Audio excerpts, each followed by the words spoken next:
Jeff Stivers with Cat Broadcasting. We're here in Uvalde today as we prepare for Friday night's 100th meeting between the Hondo Owls and the Uvalde Coyotes. Let's go listen to what Coach Miller and a couple of his players had to say. All right, my name is Wade Miller. I'm the athletic director and head football coach at Uvalde High School. Been coaching 31 years, kind of all over the state. I spent most of my time down in the Coastal Bend area.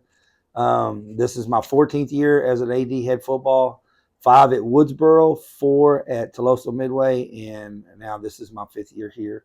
Super excited. This is probably the best group I've had since I've been here. These guys have worked hard and they've put in. I've had them. They were 7th graders when I got here, my seniors. So, they're kind of used to the system and things like that. Love the area. I'm glad we moved out here. My wife wanted to be closer to home. So here we are and we're enjoying it. All right, Coach Miller, last year, I know we don't like to dwell on the past, but you have to learn from your mistakes. So you went 3-7, 1-5 in district. You had a pretty good returning class, though, 9 and 5 of your returners, 9 offense, 5 defense. And you mentioned you lost your secondary. Tell us about your expectations for this year's team and what led you to those expectations. Was it the summer working hard? Just tell us a little bit about that. It's a little bit of everything, and like even last year, we'll bounce back to last year.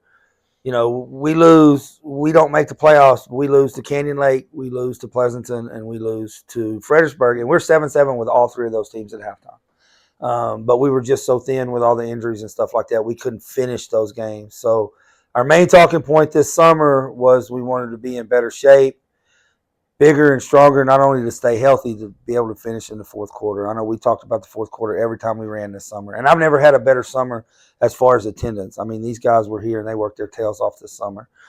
The expectations this year, our district's tough. It's super tough, but we feel like we're as good as anybody in our district. And, they haven't won a playoff game here since 2001. And that's the goal. That's the goal that my seniors set when they came in as freshmen. And we openly talk about it all the time.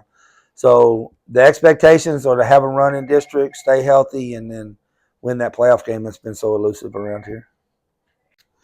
Okay, Coach Miller, you've said that the players that you have here were 7th graders when you got here, and so obviously every school has these guys growing up together and everything. Tell us a little bit about your team chemistry that you have with these guys. They're as tight a group as I've ever had, especially the seniors. I mean, they all played on the same Pee Wee team. They lost, I think, 1 game in junior high together. I mean, they're super tight, and the best thing about them is they hold each other accountable. They if there wasn't somebody here in the middle of the summer for a weight workout, you could see them get on their phones and get them up here and things like that. So they're all really close, sometimes bordering on too close. You got to break them apart from each other sometimes. But they're all really close, and it has really helped. And it's brought the juniors along as well. And, this is the first team I've ever coached as an assistant or head coach where I don't have any sophomores or freshmen on varsity. They're all juniors and seniors. And there's a bunch of them. There's 52 of them. So, they're close, and they're all about the same age, and it's been real good so far. Right. Coach Miller, what are the biggest challenges you've faced during your time here? And tell us a little bit about the support that you've received from the community and the school district. There's the obvious challenge after the shooting with all of the issues we've had in town and with the media and things like that. And then another challenge is we talked about them not winning a playoff game since 2001. I think a lot of the culture that needed to change was just belief, that they can go out and win those games, and don't be surprised when you beat a team people don't think you should beat, because we're talented enough to win some of those games. And the support of the community. This is, of all the places I've been, I've never had better support from parents, from community members. I mean, they love Coyote football. I mean, and football is a big deal in Uvalde. So, yeah, it's a big deal. All right, Coach Miller. Big rivalry coming up this weekend, if nothing else by distance, but this is the 100th meeting. Yeah. First meeting was in 1912 between Hondo and Uvalde, and so it's one of the oldest rivalries in the state. Tell us a little bit in your time here about the rivalry and what it means to you and what it means to these guys. It's fun, and they're close, and we play 7-on-7 over there every summer, so we all know each other. We're 1-1. Last year's game, even though we weren't victorious, was one of the most fun games I probably ever coached in. What did it end up being, like 43-39? It was a barn burner, and we just ran out of gas. I mean, we ran out of time. We had the ball when the clock expired. So yeah, it's a fun rivalry. The kids enjoy it. It's close. Everybody gets to go to the games. I know Hondo Stadium last year was full. I don't think you could have gotten another person in that thing.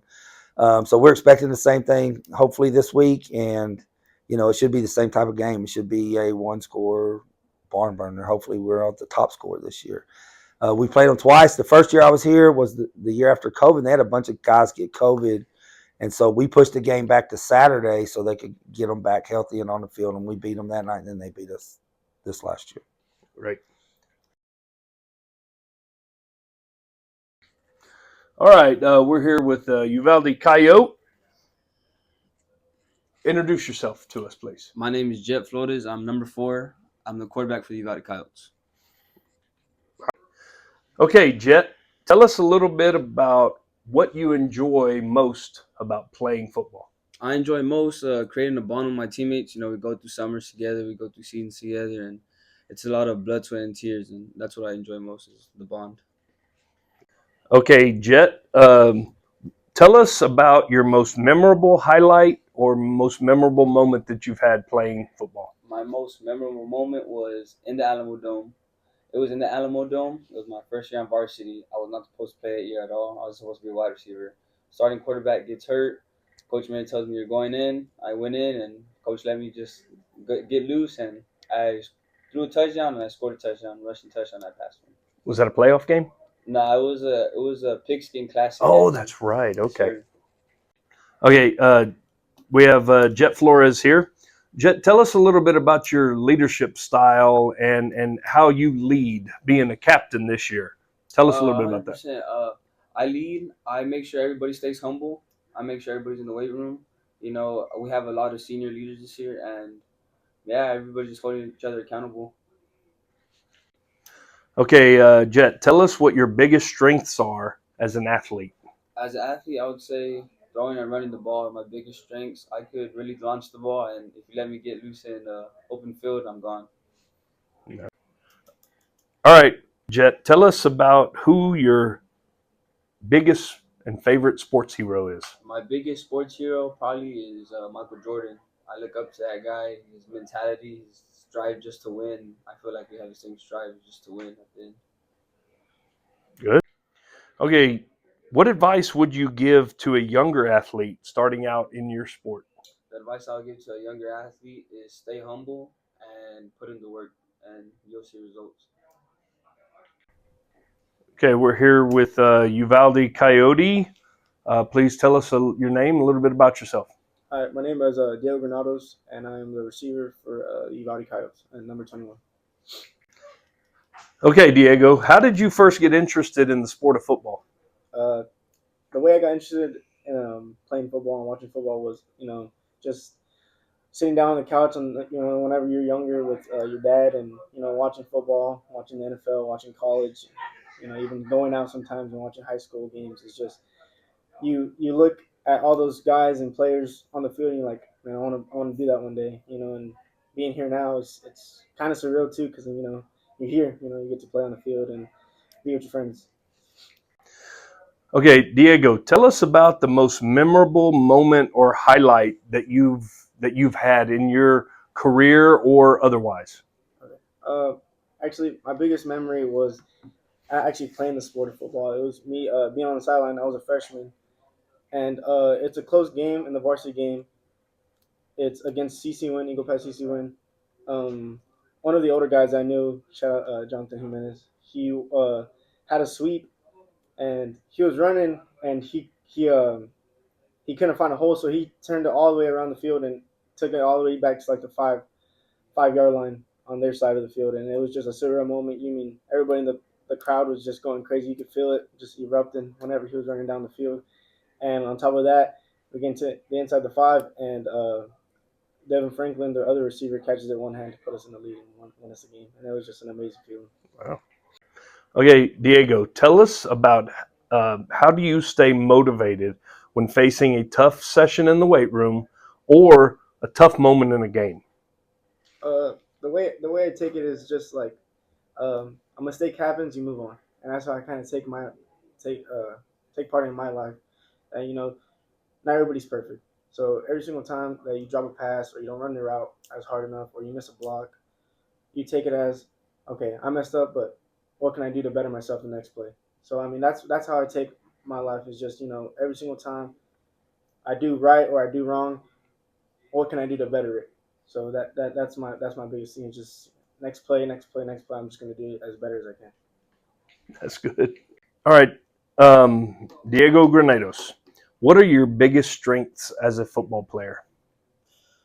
Um, I can consider myself very much an athlete, but I think my smarts as an athlete takes me a longer way than just any other kid that's super fast, super strong. I mean, just my mind. I think I consider myself. I can see the field different. If I see a hole, I'm gonna get. I'm not saying I'm the fastest, but I'm pretty fast on my feet. So if I see a hole, I'm gonna go take it the other way. Or if I see an open gap in the zone coverage, or I know that I can beat this guy off man. That's my thing. It's just knowing the game. All right, what advice would you give to a younger athlete starting out in the game of football? Uh, I would just tell him, have fun. The sport of football is you can't play it forever. And being able to go out there with your friends and your brothers, pretty much, and go under the lights and play that with the pigskin, for the next hour and a half, 2 hours is it's such a surreal moment to have in your life. So, being able to do that, and if you want to go farther with it, stay down, stay humble, and just keep working. I mean, and one person will find you eventually to go out there and if you do want to go play in the next level. So keep your head down and keep working.